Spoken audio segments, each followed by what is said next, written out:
G'day everyone, and welcome to today's video. I'm Smokescreen, and I will be talking you through some races I had on Race B this particular week, a few weeks ago, where it was Group 4 at the Tokyo Expressway Central Outer Loop. So here we go, this is my qualifying lap, so as you marvel perfection as we go through here, I'll just talk you through my thoughts on the race. So Group 4 is actually my favourite group at the moment. I really enjoy Group 4 racing, not quite as quick as Group 3, but I do quite enjoy the Group 4 cars, nice and stable, and the particular circuit we're on, I actually didn't really like it when it first was introduced or when I first raced on it. I thought it was very dull and boring and really hard to get right because of the walls, because it came up a few weeks ago going around the opposite direction, I believe, and I gave that a few goes and just absolutely didn't go well at all on it. So I've never really enjoyed this track, but I was having fun with it this week as I just picked a different car. You may have seen from the title, you can see the Volkswagen Scirocco, which is a front-wheel drive car, so really not the likely choice for a handling circuit like this. So as we just round out the final corner now, so I did quite a few races on here, a few of which you'll see here today as we cross the line for the qualifying lap, a 1:19.276, and you can see I immediately quit that session as I needed to enter the race that was soon after, so I finished that and immediately entered the race. So you'll just see the grid as we're joining the session now. You can see we've actually qualified in first place. We're CC rated at the moment, so we're in a lobby with other CCs, DCs, BB, and there's actually an EB player, actually a few EB players, sorry, in 9th, 11th and 12th. So regarding the cars, I'm the only Scirocco in the grid here at the moment. Another strong car, actually the strongest car, is the Alfa Romeo Group 4, the Alfa Romeo 4C Group 4, sorry. That is the fastest car around the circuit this week. The top times are done in that car, but I really wanted to go against the grain, do something different, and here we are in first place. Qualifying first, that is, with a rather average time, as some of the fastest times are 1:17 I've seen, 1:16, 1:15, that sort of realm there, as we just start the race now. So you can see me there just warming up those front tyres, giving a cheeky little flash of both the headlights and the hazard lights as we're about to start the race. So the track, Tokyo Expressway Central Outer Loop, is a 14-turn circuit of a length 4.405 kilometers, with the longest straight only being nearly 600 meters, so really not a slipstream track. It's also very, very narrow, as in like two highway lanes narrow, really no room for overtaking. So what you're doing basically the entire race is waiting for mistakes. You just fast forward immediately as literally nothing occurs, but just through that corner you just see the guy in second place is now caught 1/10 behind. As we're still on TCS, you can just see he pokes his nose into the bottom of the screen, so he's in the Porsche Cayman, another strong car. So Porsche Cayman, very focused on handling rather than speed, but I think once you got your momentum up around this track, that's all you really need. So as we head down the top straight now, so this is really the only spot where slipstream is sort of viable. As we just come around the final corner, get that slightly wrong, we just look behind immediately. After one mistake, we immediately look behind to see that the guy in second is now half a second behind. So he's firmly in slipstream, and behind him, there's really no one. There's a big gap between, or we've both formed a big gap to the next lot of people. So we've actually gone there quite slow once again, and you can see he's actually caught up a few tenths. We just nearly go wide into the wall there. We now got a 10th up on him. At the moment, we're still on TCS 0, don't know why. Surely I'll put the radar on soon, we'll just see, but there he goes. He pokes his nose in the bottom of the screen again, and we actually go through there quite nicely. Sail around is how you want to go, because this particular car, the Scirocco, absolutely just grips in. So we've got 2/10 up on him now, instead of the 1 through there, and we just get there slightly wrong, nearly going to the wall, and he's actually got it more wrong than me, so we've actually pulled up a few more tenths there, but we start to lose it through this section here, so we're just yo-yoing, me and the guy in second, the Taiwan player there. It actually just gives me a nice little punt through there. Let's see if we can get this a little bit better this time. The answer is no, and he capitalised on the mistake, but just shoves me into the wall and ricochets himself into the opposite wall. And you guessed it, a 1 second penalty, as the game thinks I've shoved him into the wall. So he's actually gotten way ahead now. So as we round out the top corner now, you can just see we're starting to see the penalty line. There we go, slow down, lose a second. There we go, so we've now got 2.5 seconds, 2.6, 2.7, 2.9, 3 seconds behind now. So I was just looking at the gap actually between me and the guy in third place, 1.3 seconds. So pretty much that would have been more disastrous there if the guy in third place caught up, but we've managed to get a bit of a gap over the course of the last lap or so to him.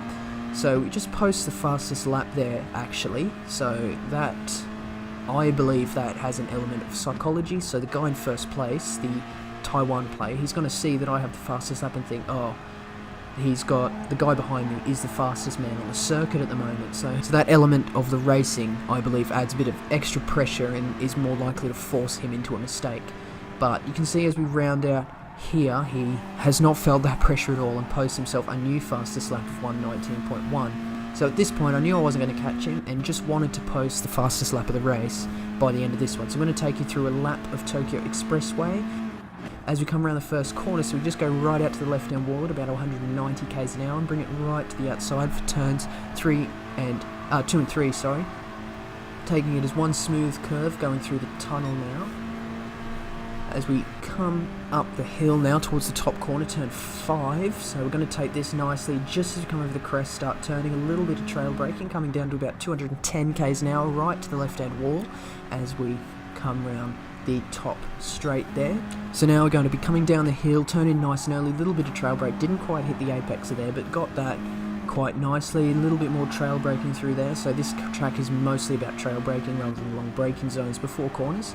So we just meet each apex of the little S's there, and as you come down this corner here, it's flat out, 210 k's an hour, coming right out to the right hand wall. For this corner here, braking just where the shadow ends, bringing it around and accelerating out, meeting the right hand wall but not touching it, and just grazing the left hand wall. You don't want to do that, but you can see here I've just gotten the final corner quite average actually, but as we accelerate towards the line we post a 1:19.12, which is actually like 0.04 of a second quicker than his, but nevertheless I did the fastest lap, so that's a little win for me. But overall it was a little bit of a disappointing result, as I did qualify first. It was just that mistake at the final turn of lap 2 with the Taiwan player. Actually can't pronounce his name, as I've been trying to this entire video, and ended up calling him the Taiwan player. But anyway, so we're in second place now. So once again, you can just see the mix of cars there, but obviously the Cayman is quite a strong choice despite him winning by contact. So there's confirmation of second place there, so quite happy with that. However, we did have the number 1 on our car, which means we should have finished first, as we just there, pole position and fastest lap for second place. So it could be worse, I suppose, could be better. I was overall happy with the performance of the Volkswagen, not the fastest machine out there, but honestly, as unlikely of a choice as it is, I'm quite proud to have made that choice. You can slate me in the comments if you like, but that's honestly what I believe. But this is the immediate next race. We keep our qualifying lap of 1:19.2, and we're actually the only one in the grid that managed to break the 1:19 barrier. So we've qualified in first place again as we begin the final again. So here we are on the grid again. We've got number 8 on our car this time, so DR has actually increased, but not to the point where we go up to the next split of drivers, as we're now BB rated. If you remember, before we were actually CC at the start of the previous race. So we just rev the car now. We're going to start shortly, but actually I've just noticed the guy in third place, Sad Pepe 00. Sad Pepe, very sad indeed. That was me at the end of Sargo's 2 hour when my internet decided to give up. But we just start the race now, and just as we cross the line, some gaps should show up shortly to Dragonfly RDF. There we go. So he's actually in slipstream now, or we're actually getting away on him. Let's see if we can get this corner good, just to see if we can break away from him. So we actually get it quite average, but he gets it worse as we're now 1.9 seconds behind. If you just go slightly wide there through turn 2 into turn 3, as we round out turn 4 just now, we're 1.3 seconds up, 1.4 seconds up, as there's all sorts of argy-bargy going on behind there. So glad we're not a part of that at the moment. So that's really good. All they're doing is losing themselves time as we just sail around the top corner. Oh my goodness, I cannot explain how good that felt when I was doing that. Oh, but honestly, we just put in really 6 identical laps, got the consistency down, and there we go. It's a first place by 12 seconds. There's another one to go on with last video's win at Maggiore. But there we go, in a total time of 8:03. So if you don't remember, the previous total time was 8:06. So we've actually done it slightly quicker this time, as we should have, as obviously you can see there's no red dot near my name, so there was no penalty in that race. But there we go, a victory, my second win in Gran Turismo. On this account, I should add. I've had a couple of wins on my other private account. But there we go. First place, so the Volkswagen treating me well. So I've actually gone up in ratings again, so I've gone away, got myself a livery. You'll just see in a second when we join the session here. So the third race, we've gone up in ratings again, BB now, so we're actually, the guy behind, he's DS, but we're now being put up against S-rated SR players, which is good. That means I'm moving up. However, my qualifying time now isn't as great as I think it once was, as at a 1.19.2, so we're in 6th at the moment. Well, you can just see in the background there we've actually gone for a bright red livery, and hopefully that can propel us to victory, because we all know red is the fastest colour. So normally at this point I would say a cheeky flash, but I'm obviously nowhere to be seen for you to see the cheeky flash there, as we're way back in 6th place. So the Ferrari up ahead is going to be quite prominent in this race here. We'll just look behind to see the pink Lexus there.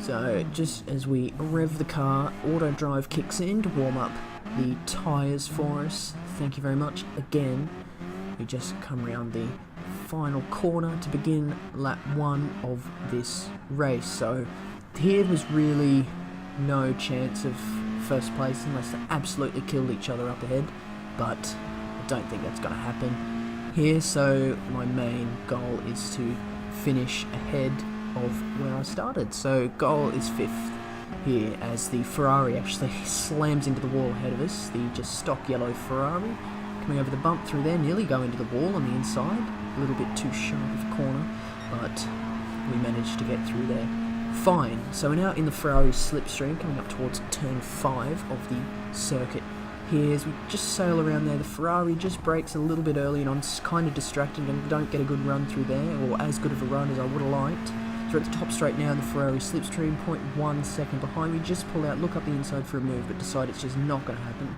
because really the whole track is single file. But the Ferrari goes slightly wide, look up the inside again, not quite going to happen, as I just go slightly wide through here, as we're just going to go through the ghosted hurricane there, getting that completely incorrect as we come round turn 11. So you can just see there's a lot of fighting going on up ahead between the Audi, Honda and Ferrari. Nearly go up the inside of the Ferrari there, but it's just not going to work. There's really no spot on this track where you can go up the inside, unless for this corner when they go really, really wide, as you actually have to brake a lot earlier than you think. So people going wide is actually something that occurs more often than you think. So just as we've been talking there, the Ferrari's actually gone up the inside of the Honda, but as far as our race goes, we're still in 5th. So the Honda just goes, grazes along the wall and just pinches me into the wall. It's like he turned in and had no idea I was there. So earning myself a 5-second penalty. So thank you very much, CYBBM, for that very, very unnecessary move there. And honestly, all you got to do is have your radar on and see someone on your inside, and then you don't turn in. How hard is it? So we're going to lose out quite a lot here. So just move off the racing line and start to lose 5 seconds. So we lose 1, soon to be 2 positions, 3 positions, another 2 people coming through with penalties. We've lost 3 positions so far. The Aston Martin is about to make it 4, There we go, 4 positions, although he gets that hilariously wrong and gets himself a 10 seconds worth of penalties. He gets it wrong again with another 5 seconds of penalties. He just drives into the wall and he ends up quitting. Just there, you just see his name disappeared off the leaderboard there. So we're in 8th now, so we've now finished up with the penalty there, but nothing really much happened for the next couple of laps. So you can just see up ahead, I've caught up to the Ferrari and Audi up ahead as the Audi turns in on the Ferrari and pushes into the wall, earning himself a 3-second penalty, or earning the Ferrari a 3-second penalty, sorry. So now I just want to overtake these two, and that will put me in 5th place, which meets the goal of every video that I do, or every race that I do, sorry, wanting to finish ahead of where I started, unless I qualify in 1st place, as obviously finishing 0th is not a thing yet. Maybe I'll make it a thing. Anyway, so we're just going to finish the race here. So the Ferrari's actually going to finish with his penalty. It's the new penalty system. You only get slowed down at the penalty gates, which are at the exit of turn 5. So his race now turns to just extending the gap as much as possible in the last couple of corners, but he bins it into the wall as he crosses the line, which probably honestly lost him out for me, as 3 seconds got added to his total race time and I end up overhauling him by 3/10. So honestly, if he just went straight across the line, he probably could have beat me, but I'm not going to complain. 6th place, where I started, what can I complain about? That honestly, all it means is the race was a complete waste of time. But just see that Honda actually managed to fight his way up into 1st place after pinching me into the wall. So I don't know, quite dirty tactics from him, but what are you going to do? Finish in 6th. Could be worse. But there's a close-up of the livery, so it's like a shiny red with the Gran Turismo logo on the side, white wheels, and sort of black accents. But yeah, that's it. That was the few races at Tokyo we had this week. We had a couple more, but rather uninteresting, and honestly I didn't want to make the video an hour long. But that's it from the racing today, and that means that's it from me. So thank you very much for watching. If you did like, please do hit that like button. And if you have a comment, such as me being so stupid to choose the Volkswagen, please put that in the comment section. Not too sure where else I'd expect you to put it, but just to let you know anyway. And if you do like my content, please hit that red button, turn it grey. You know how annoying bright red buttons are. If only there was a way to turn it off. Hint, hint. Anyway, thank you very much for watching. See you later.